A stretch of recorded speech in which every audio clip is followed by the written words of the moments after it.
Hello everyone, in my YouTube channel, teaching Gurukuls, all of you are welcome. So in the next continuation video lectures of the programming paradigm, I am going to explain the first category, that is known as an imperative programming paradigm. So in that particular category, broad category, I would like to explain the three subcategories are there: procedural programming, object oriented programming, and parallel processing in detail. So imperative programming paradigm, first one is that, so this is the broad category of the programming paradigm. And programming paradigm, I have already told you about that in my previous video, that is the first video of the programming paradigm. So in that, how the different approaches are going to be select to solve a particular problem. So a problem can be solved by different approaches with respect to the different human beings. So different human beings think differently to find out the different solution to solve the same problem. Same as the imperative programming paradigm is the first approach. It is just going to be solve that particular type of problems, whatever the problems and what are the different broad area of problems are there to solve by this imperative. So they have their own limitation also.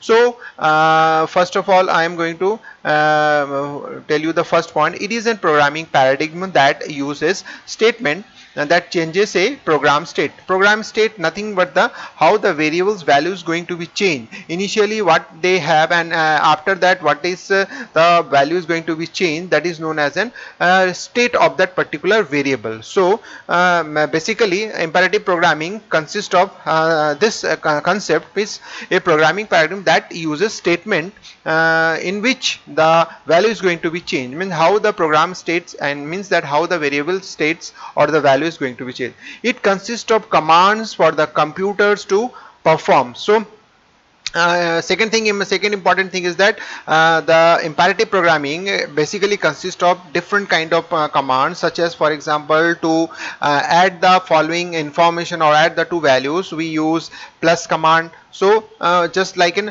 plus type of operations or the command type of instruction is going to be given. So it describes the details, means it's describing the details how the result are to be operated, means in which process I am going to be, or what kind of operation is going to be performed to get the result. Means that if I going to be find out the addition of two values, then how that can be possible. So that can be possible through by this plus sign operator. So this is the main word that is called emphasis is going to be here, that is known as an how. And how means describing the inputs and describing how the outputs are produced. Means how means that, so if I put two variables, and if I am going to say that the output will be the addition of the two numbers, means that I have defined that two variables going to be inputted and the result is single variable, that is known as a result. So same as how means whatever the input and output is defined or described, that is the main purpose of this type of programming paradigm. So some examples are there: C developed by Dennis Ritchie, Fortran developed by John Backus, and Basic development, that is the simple initial level of programming language which is going to be used in the earlier days, or the initial level of programming. Here you can see that a very basic example is there, how the state is going to be changed, which is the main features of this imperative type of programming paradigm. So in a program, states are values. State means the values that have an identity. Here is an example is there. So suppose total is a variable, or one state is there, that is value is 0, and variable of a is equal to 1, variable of b is equal to 5, and then total is equal to a plus b. So you can see that initially the state of the total is 0, you can see that, but after that operation, that is a plus b, the value of is going to be changed, that is state is different. So at one level that is 0, and at another level that is going to be stored as a 6. So here you can see that, so in the above example, the program adds two variables together and assign them to the total variable. Simple thing is there, and but what is going to be changed, what is going to be described here, the state of the total variable change from 0 in the beginning of the program and 6 before the print function, means after the plus operation the value is going to be changed. So initially that value 0 is going to be changed by the value of 6, means the total variable having their different state in different location. So imperative program paradigm have some advantages as well as that disadvantages is there. So you can see that very simple and implement. You can see that very basic type of programming is going to be used, and basic type of input and output is going to be used. So basic very simple programming is there, and it contains loops and variables, etc. So how to perform the repetition task or different type of operation is going to be performed very simple manner. So you have to be use some kind of loop, some kind of conditional statement, some kind of variables, etc. These are the advantages there, and you can use that kind of loop and conditions or the whatever the variables very easy forms without any complex structure or anything else. So disadvantage is that complex programs cannot be solved. So simple, I have already told you that it's a very simple way of programming, so it is not going to be solve the complex type of programming. Suppose for example data analysis type of programming. Suppose if you are going to be analysis the Facebook chat or Facebook whatever the post is given there in the form of text or images, how to compare that kind of operation to find out the result, means what they are going to be say that is the main thing. So this kind of operations or this kind of analysis is not going to be performed by this type of programming. So complex programming cannot be possible. So less efficient and less productive, because complex programming is not going to be possible. So it is less efficient. In simple type of programming, for the simple type of programming is sufficient and less productive. This I have already told you, nothing else is there, means analysis type of figure out or analysis type of operation never be possible through this programming paradigm. So parallel programming is not possible. So this is known as the parallel type of programming. Parallel processing is not there. Parallel programming is not possible here. So the first one is called the procedural programming paradigm.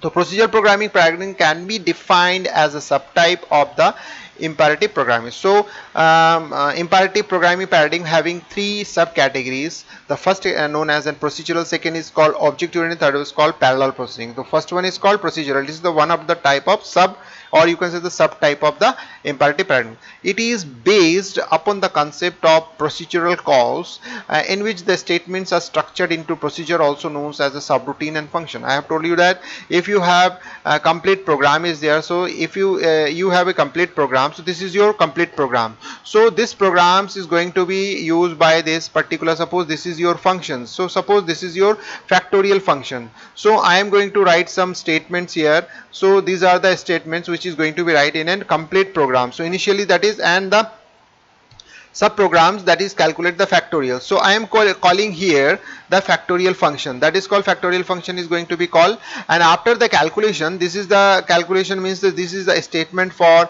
factorial function. After completion, that is going back to the next statement of this, that is going to be printed. So you can see that this is the calling and this is the callback.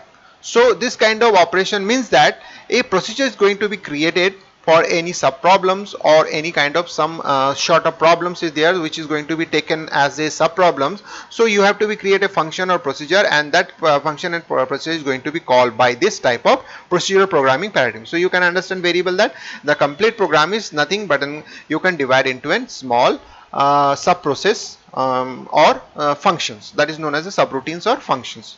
So you can see that subroutines and function, and it has the ability to reuse the code. So means that if you are define some functions or some subroutines or some any other sub part is there, so you can reuse that particular functions. Means that you can call that function each and every part of your complete program. So that is going to be reused, you can say that. So some examples are there. C, C++, C++ is in structured programming, also procedural level programming, as well as an object oriented. Java also follow the procedural programming as well as complete object oriented programming. Cold Fusion, Pascal. So which means that you can say that the procedural language programming consists in every type of programming. This is the basic way of programming approach. So here you can see that I have already told you that this is a simple examples. You can see that this is a structured simple procedural structure. Procedure is nothing. You can say that printf is a procedure which is going to be called here. So you can reuse that particular code. So then it means that the printf statement have their own number of codes, own number of line of instructions. So this line of instruction is going to be used by using this printf name. So that is going to be reused. So you can see that simple type of factorial program is given here, that is known as an procedural programming. Object oriented programming, nothing but then the whole program is going to be divided into in small objects. So object oriented programming is a programming paradigm based on the concept of object. Object is nothing but itself a some kind of solution is there, some kind of instruction having there. So which may contain data in the form of field, that is important. Data means field and known as an attributes. You can say that whatever the data you are thinking, that will be known as an field, and that is also known as an often known as an attribute. You can say that it is a field or it can be an attributes. And the code, it may be consist code, that is optional. It can consist code and the form of procedures, or you can say that function, or that is also known as a method. So the most popular OOPS language are class based. Means if you are thinking about the OOPS programming, means that you are going to be create some kind of class concept. So meaning that object are instance of a class which typically also determine their types. So if I suppose I have a problem, same type of problems whatever in the procedural paradigm I am using, so it is your problems. So that problem is divided into two type of class. Suppose this is a first class and this is going to be class number 2. So you are dividing this whole program into a class, and now come to the point, by using class you are defining some small objects. So these objects are nothing but an instance of a class. So what is object? You very well understand that the object is nothing but the instance of a class. So here you can see that instance of a class is nothing but the objects. This is the basic definition of object. And what is the relation between object and class? You can say that the instance of a class is known as an object. Suppose car is in class. So by using these class concepts, so a class having their own type of characteristics, means they have 4 wheels, a accelerator is there, a brake is there, a you can say the speedometer is there. So this is the basic property or characteristics of any car. But when the different manufacturer having their own, for example Maruti, Mahindra, they have their own cars. So Maruti is known as an object of that particular class type of category, and Mahindra is also an object. So you can understand very well that what is class. Class nothing but that car is a class, and then Maruti, Mahindra and Toyota, these are the different objects are there based on that. So instance is going to be created, but the class is defined at once and object is going to be created multiple times by using the same class. So this is the concept is there. So whole thing is going to be converted into an object form, an object having their own kind of properties. You can say that the properties means attributes are there, that is known as variables, and implement that variables, they have their own type of functions is there. So these two important elements are there in the class. So advantage is known as in data security, means you are bounding the complete thing in a object. You can say that class is there, so you are surrounding with an object. So this is known as security. So that's why the data security is there. Inheritance can be possible. Inheritance means that you can define by using a class to another class. Suppose I am going to define another class that is known here. So I have created first class, and then I am going to create the class number 2, means that I am going to inherit the property of that class particular one. So code reusability, same as reusability is there. So whatever the procedure is given here, so that is going to be inherited here, means that you are going to be reuse that particular code here. Some kind of restrictions are there whenever you are going to study the object oriented concept completely. So you can understand then how many type of code can be inherited, how many type of code can be reusable. So that is, so reusable means that you can use the already coded or already already programmed some functions in your program or in your concept. So flexible and abstraction is also, this is the most important part. Flexible and abstraction means that you are going to be provide whole things, means attributes and function in a bounding form. So means that you are abstract the whole thing in a particular circle, or you can say that in a particular area. So you are abstracting. So abstracting means that you are going to be concise or integrated the whole thing in a single way. So that's why it is going to be called data security.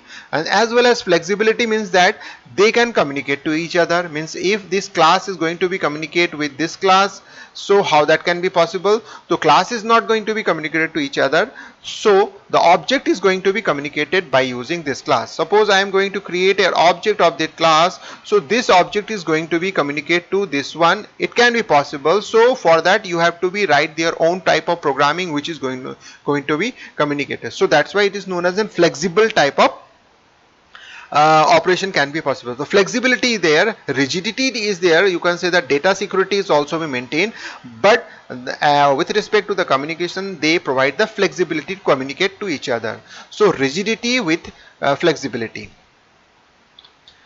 And object-oriented programming, these are the different type of object-oriented. You can see that Simula, Java, C++, Objective-C, Visual Basic, .NET, Python, Ruby, Smalltalk. These are the examples of object-oriented. And this is a simple example is there. So you can see that this is in class. Class is going to be created. You can see that this is a variable which is known as an attributes, and this is a function which is known as a methods or some kind of procedure that is going to be apply. Means this going to be apply in this names. You can say that name is used to print that particular name. So this is a function, that is a function, and that function is using the value or using the variable that is name.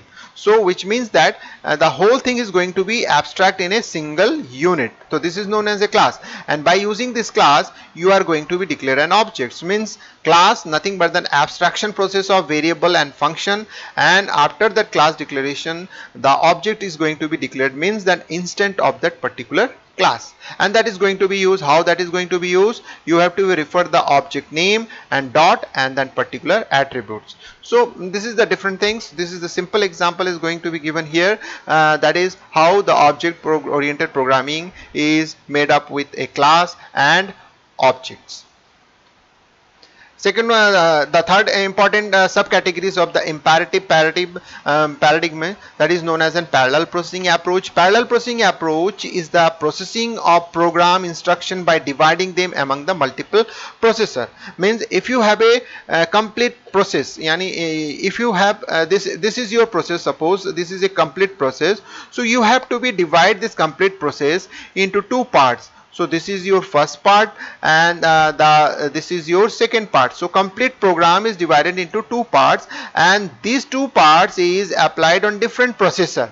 So part 1 is applied on different processor and part 2 is applied on different processor at the same time with the different processor. So they applied, they process, and whatever the outputs you have, so that is going to be integrated. So this is the main purpose of parallel processing approach. So a parallel processing system process many numbers of processors with the objective. This is the main concept, many number of processor. Parallel processing means many number of processors is there which is going to be executed parallelly. So with the objectives of running a program is less time by dividing them. So how that can be possible? Whole program is divided into two parts, and these two parts, if they are not dependent to each other, so they are executed separately in the different processor, and whatever the result is there, so that is going to be integrated. So this approach seems to like divide and conquer. So same as if you completely not face the problem, so you have to be if you are needing that the program is going to be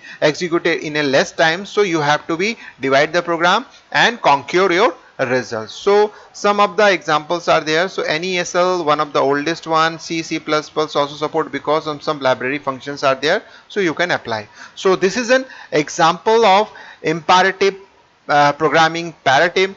In this you have seen that a procedural type of programming, object oriented type of programming, and parallel processing type of programming. So these are the three different sub approaches of the main category of programming paradigm, that is known as an imperative. So friends, if you understand this concept very well, so don't forget to like it, share it, and subscribe to my channel. So once again, at the last, I am going to say thank you.